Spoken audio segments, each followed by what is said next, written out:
বন্যায় বিপর্যস্ত কৃষি, ব্যাহত সড়ক যোগাযোগ, পাহাড়ে বন্যায় ক্ষয়ক্ষতির আরও খবর জানতে যুক্ত হচ্ছে খাগড়াছড়ি থেকে আক্তার হোসেনের সঙ্গে। আক্তার, শুভ সকাল। আপনাকে পরিস্থিতি জানাবেন। কৃষকদের পুনর্বাসনের কোনো উদ্যোগের কথা জানা গেছে কিনা, কৃষি বিভাগ কি বলছে, এবং যে সড়কে যোগাযোগ ব্যবস্থা বন্ধ হয়ে গেছে সেটি ঠিক করতে কোনো ব্যবস্থা গ্রহণ করা হয়েছে কিনা?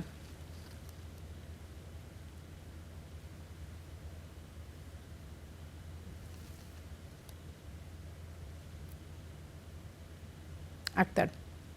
তামান্না, শুভ সকাল। হ্যাঁ, খাগড়াছড়িতে যে সকল এলাকা প্লাবিত হয়েছিল সে সকল এলাকার পানি চলে যাওয়ার পরে যে ক্ষতির চিত্র সেটি উঠেছে, অর্থাৎ কৃষি গ্রামীণ সড়কের বেশ ব্যাপক ক্ষয়ক্ষতির চিত্র আমরা পেয়েছি।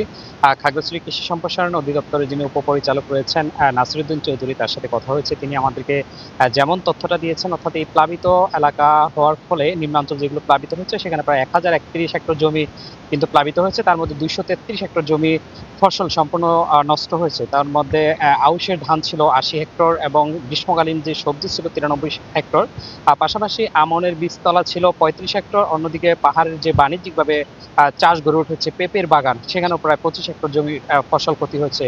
আমি আপনাকে একটি বিষয় জানিয়ে রাখি, সেটি হচ্ছে যে খাগড়াছড়ির সাথে যে বাঘাইছড়ির অর্থাৎ রাঙ্গামাটির যে বাঘাইছড়ি সড়ক যোগাযোগ বন্ধ ছিল গত এক সপ্তাহ, সেটি গতকালকে সকাল থেকেই খুলে গিয়েছে। পাশাপাশি আরেকটি সুখবর হচ্ছে, আজ থেকে কিন্তু সাজেকের যেই পর্যটন এলাকা রয়েছে সেই সাজেকও খুলে দেওয়া হয়েছে। সব মিলিয়ে হচ্ছে যে খাগড়াছড়ির যে সকল কৃষক এবং হচ্ছে যে গ্রামীণ সড়ক যেগুলো আছে সেগুলো সংস্কারের জন্য যে উদ্যোগ, সেগুলো কিন্তু যে সংশ্লিষ্ট দপ্তর রয়েছে তারা কিন্তু সেই কার্যক্রম চালিয়ে যাচ্ছে। এবং পাশাপাশি হচ্ছে যে সকল কৃষক ক্ষতিগ্রস্ত হয়েছে তাদের তালিকা তৈরি করছে, জেলা প্রশাসন থেকে নির্দেশনা রয়েছে, তালিকা তৈরি করছে, এবং সরকার থেকে যদি কোনো ধরনের প্রণোদনা আসে তাহলে তাদেরকে সেই প্রণোদনা পৌঁছে দেওয়া হবে। এই ছিল আসলে আমার কাছে সর্বশেষ। তামান্না। আক্তার, ধন্যবাদ আপনাকে আমাদের সঙ্গে যুক্ত হবার জন্য।